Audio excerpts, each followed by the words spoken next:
Asked, देखिए बच्चों, he asked, he asked पढ़ लीजिए आप, फटाफट आंसर दे दीजिएगा, तब तक मैं थोड़ा इसका कलर चेंज कर लेता हूं। प्रश्न कहता है ही आस्क्ड ए बॉय, उसने एक बच्चे को पूछा, if he doing his work, यानी कि ये कोई डायरेक्ट वाक्य था, तो इनडायरेक्ट में चेंज किया गया है क्योंकि आस्क्ड संकेत दे रहा है। ये वाक्य कौन सा था, वहां प्रश्नवाचक था। इफ संकेत दे रहा है कि वाक्य कौन सा था, प्रश्नवाचक था, तो ही के साथ ई जाएगा, वो जाएगा, हैड आएगा, है जाएगा। अब बता दीजिए मुझे, आप कैसे कौन सा ऑप्शन कट कर सकते हैं। आप कहेंगे कि सर इनडायरेक्ट स्पीच के वाक्य में प्रेजेंट टेंस तो आता ही नहीं, तब आएगा जब यहाँ पे हमको टेल्स, टेल या कोई फ्यूचर टेंस मिलेगा। ये तो पास्ट है तो यहाँ पे प्रेजेंट हो ही नहीं सकता, तो कौन सा कट कर दूं, एज और इज को कट कर दूं। कौन सा बच गया, वोज और हेड बच गया। तो वोज हेड को जी कैसे तय करें, ये डूइंग करेगा, हम क्या करेंगे, अगर आईएनजी लगाए तो क्या आना चाहिए, वोज डूइंग आना चाहिए, तो अपना आंसर हो गया सी। चलिए 12 number, he says to me I am a lazy fellow. जिस वाक्य के साथ हमने वीडियोज को शुरू किया था उसी के साथ धीरे धीरे एंडिंग की तरफ बढ़ रहे हैं। ही सेज टू मी, उसने मुझे बताया, I am a lazy fellow, कि मैं एक आलसी आदमी हूं। अब ये बताइए, मैंने आपको फर्स्ट ऑफ ऑल बताया था ये रिपोर्टिंग वर्ब है। अगर रिपोर्टिंग वर्ब में आपको प्रेजेंट या फ्यूचर टेंस मिलता है तो रिपोर्टेड स्पीच में टेंस चेंज नहीं होता, प्रोनाउन चेंज होते हैं, कंजक्शन वगैरह हमको लगाना होता है। तो चलिए तय करते हैं। ही टोल्ड मी, नहीं बेटा सेज का टोल्ड तो नहीं हो सकता, इट मींस इनकरेक्ट है। शी टेल मी, यहां तक क्या टेल कर सकता हूं मैं, बताइए फटाफट, क्या टेल आ सकता है, नहीं नहीं, सेज का टेल्स होगा, से का टेल नहीं होगा, incorrect, incorrect. She tells me that, ठीक है, साधारण वाक्य दैट लगा दिया। ही इज, हाँ देखिए, आई को किसके अनुसार चेंज किया, ही के अनुसार, सब्जेक्टिव फॉर्म के अनुसार, यानी कि सन बट्टा 1 2 3 को याद कीजिए, सन बट्टा 1 2 3, रिपोर्टिंग वर्ब में फर्स्ट प्रोनाउन को सब्जेक्ट के अनुसार, सेकंड को ऑब्जेक्ट के अनुसार, थर्ड को नो चेंज, तो ये फर्स्ट प्रोनाउन है, आई चेंज होगा ही के अनुसार, तो फिर यहाँ पे क्या आ जाएगा, ही आ जाएगा। और ही है तो फिर एम नहीं लगा सकते, क्या लगाना पड़ेगा, इज लगाना पड़ेगा। She tells me that he is a lazy fellow, बिल्कुल correct. 15 number, 13 number question, 13 number कहता है he his mother Y she was weaving a sweater. दिमाग को थोड़ा गर्म करने के लिए, नए आइडियाज क्रिएट करने के लिए, दिमाग को नई बातें सोचने को मजबूर करने के लिए कुछ ऐसे प्रश्न मैंने बोर्ड पे लिखे हैं जो हमारे संबंधित हैं डायरेक्ट इंडायरेक्ट से, बिल्कुल, क्योंकि हमें कंजक्शन का ज्ञान होगा, हमें सेट टू की जगह क्या आने वाला है उसका ज्ञान होगा, टेंस का ज्ञान होगा, किस प्रकार हल करें वो ज्ञान होगा।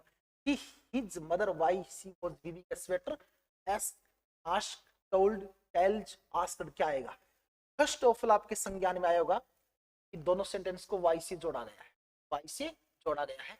इट मीन्स ये डायरेक्ट स्पीच में जरूर कोई प्रश्नवाचक वाक्य रहा होगा। अगर प्रश्नवाचक वाक्य है तो सेट टू में हम टेल्स नहीं करते, टोल्ड नहीं करते, आस्क नहीं करते, तो क्या बच गया, आस्क्ड बच गया। चलिए next, A prisoner policeman when they were releasing him, एक कैदी ने पुलिस वालों से पूछा कि वे उनको रिलीव कब कर रहे हैं, रिलीव कब कर रहे हैं, कब छोड़ रहे हैं, रिलीज कब कर रहे हैं। लगाइए अपना दिमाग और बताइए, इंक्वायर्ड आएगा, टोल्ड आएगा, इंक्वायर्ड आएगा या फिर नन आएगा। अपना दिमाग उसी तरह से लगाना है, आपका दिमाग तुरंत वहां चला गया वैन पर, कि सर वैन कंजक्शन का यूज किया गया है, ये वैन WH वर्ड है।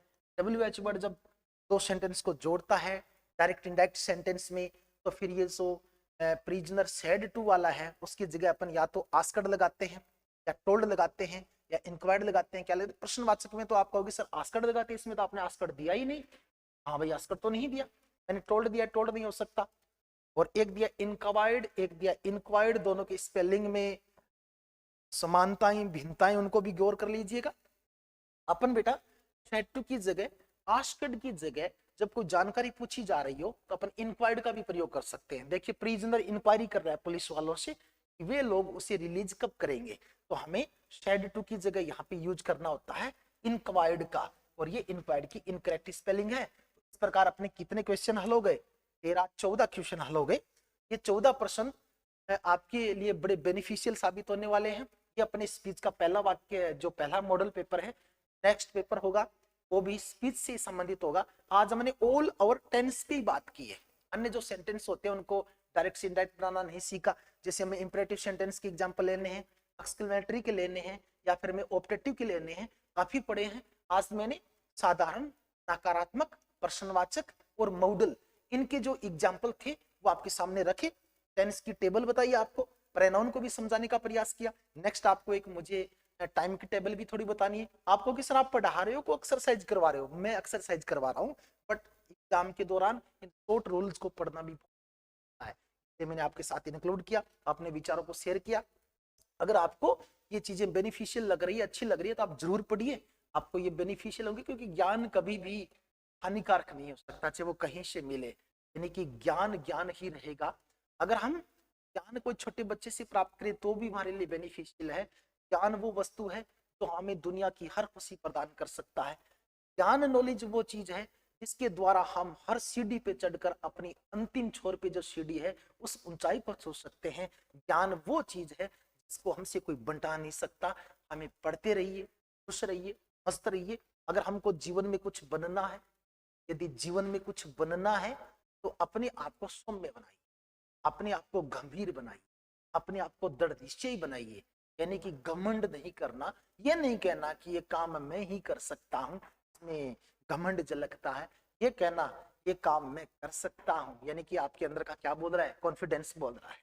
यदि आपको सफलता अर्जित करनी है, तीन चीजें करनी होगी। फर्स्ट ऑफ ऑल आपको कॉन्फिडेंट बनना होगा, आपके अंदर आत्मविश्वास जागृत करना होगा, ज्ञान पिपासु बनना होगा, दृढ़ निश्चय करना होगा, अपनी योजना को फॉलो करना होगा, कठिन मेहनत करना होगा। सफलता का कोई दूसरा पर्याय नहीं है, कोई शॉर्टकट नहीं है। सफलताएं उन्हीं को मिलती जो लोग रात दिन मेहनत करते हैं। तो आज के टाइम में नौकरी प्राप्त करना समुद्र में से एक मोती निकालने के समान है, मोती निकालने के समान है। अगर आपको जीवन में कुछ हासिल करना है, आगे बढ़िए, एक सुनहरा भविष्य आपका इंतजार कर रहा है। भारत देश का उज्जवल भविष्य है आप, भारत देश का उज्जवल भविष्य है आप लोगों पे देश की जो आने वाले समय है वो आशाएं आप लोगों पे हैं। अगर हम अपने देश को सुदृढ़ एक विकसित राष्ट्र बनाना चाहते हैं तो बढ़ते हुए शिक्षा के कदम को पीछे नहीं हटाना है और रात दिन मेहनत ज्ञान अर्जित करना है। अगर हमें कुछ करना है रात दिन पढ़ना ही पड़ेगा। सफलता का कोई शॉर्टकट, सफलता हमेशा क्या मांगती है, डेडिकेशन मांगती है।